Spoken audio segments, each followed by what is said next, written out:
Now let's take a look at who's been playing the most this year. Minutes. So exciting, right? We're taking a nuanced look at how many minutes a player has played so far this year.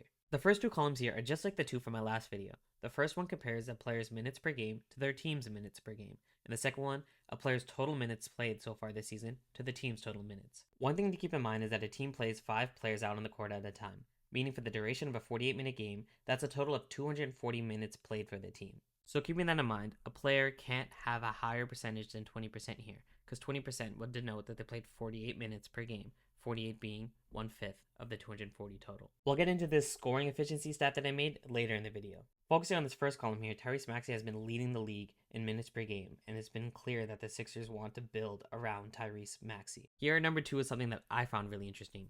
Keegan Murray.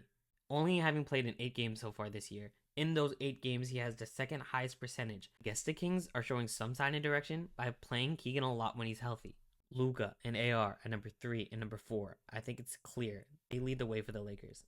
Cade Cunningham, who I believe should definitely be in the MVP conversation, is here at number 5, leading the way for the Pistons. Then we have another pair, but this time out of Houston. Amen Thompson and Alpi. It's clear that this list would and should lean younger. But unfortunately here at number 9, James Harden has been the absolute bell cow for the Clippers, and he's been rewarded with just terrible play and turmoil. The Clippers have been such a disappointment so far. Now let's take a look at the second column, which rewards health and availability, as we're talking about totals for the whole year.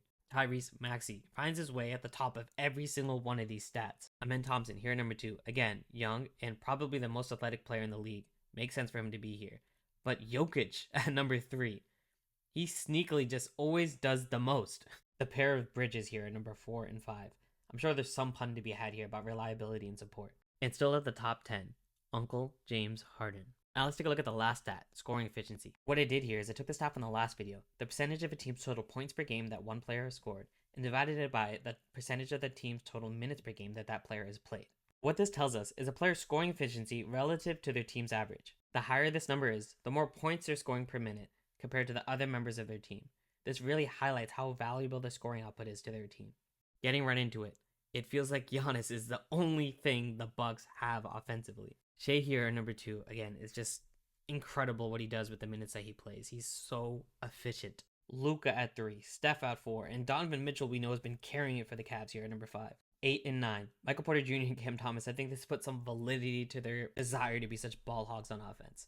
And Tyrese falls down to 11th, but it's still amazing given the consistency he's been playing with. Let me know if there's anything else that catches your eye.